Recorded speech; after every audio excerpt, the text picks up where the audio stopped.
Low pay and insecure work is forcing Australian musicians to quit the industry, according to a survey by their union.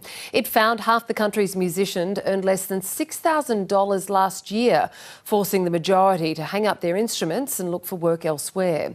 Kimberly Wheeler is a folk musician and the federal president of the MEAA Musicians, and she joins me now. Good morning, Kimberly. Thanks for your time.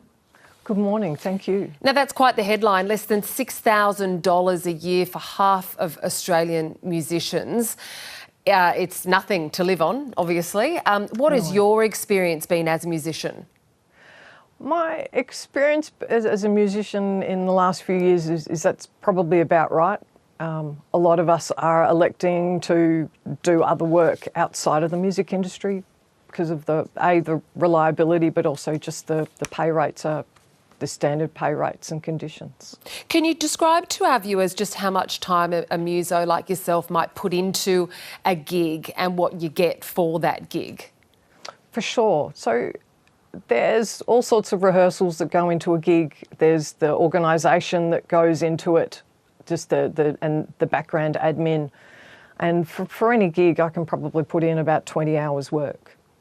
As far as, with all of that. And that's before you even assume that, you've already done the buy-in to be in the industry and to be in the game anyway, by recording a CD and maintaining a social media presence and all of that sort of thing. And it's just without the return from live music, because that's our only income stream now, it makes it really hard.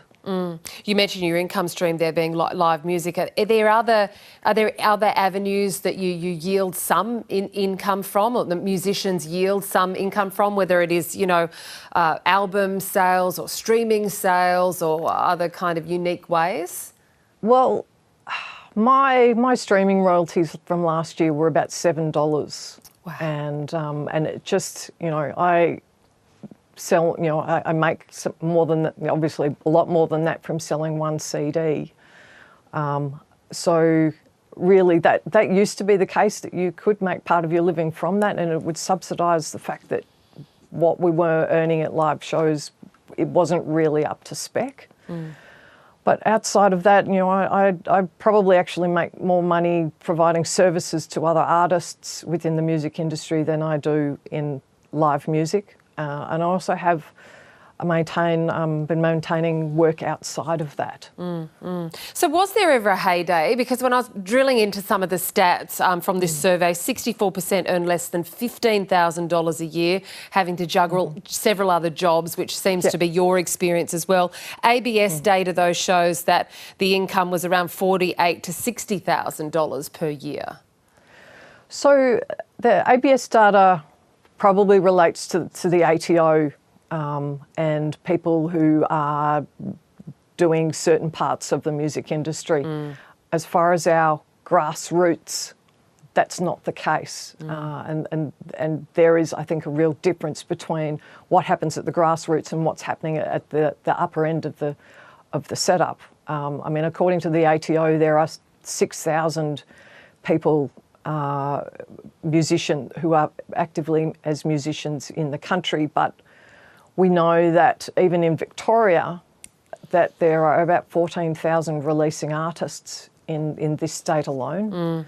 So it's just the stats don't always add up in that department. Are there enough venues to showcase artists at this grassroots level?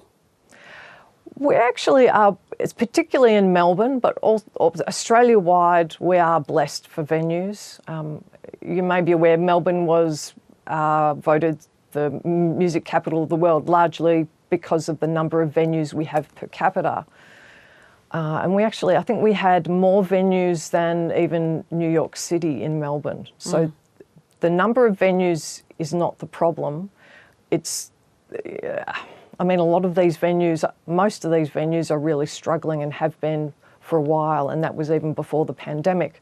So it's a sector that isn't being dictated to with changes in the music industry and with funding. A lot of the policy is dictated by some of that high end of the industry who do have the louder voice. So how do you, what is the solution here, particularly for those at Grassroots, particularly when you also see, you know, music festivals are going by the wayside, Splendour in the Grass, the most recent one, to not get the green light?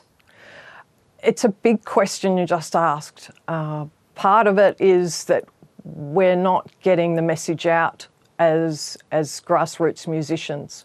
Where, you know, we are the musician, we're the songwriter, we also are the marketing department, but we're competing with all the other artists and all the other organisations who have an entire marketing department to do this and the budget to put behind it. It's not a simple question, but there are, you know, in my world, there's a real glass ceiling on what the maximum I can achieve, because I'm a lone trader. I'm not aligned with a label or anything like that.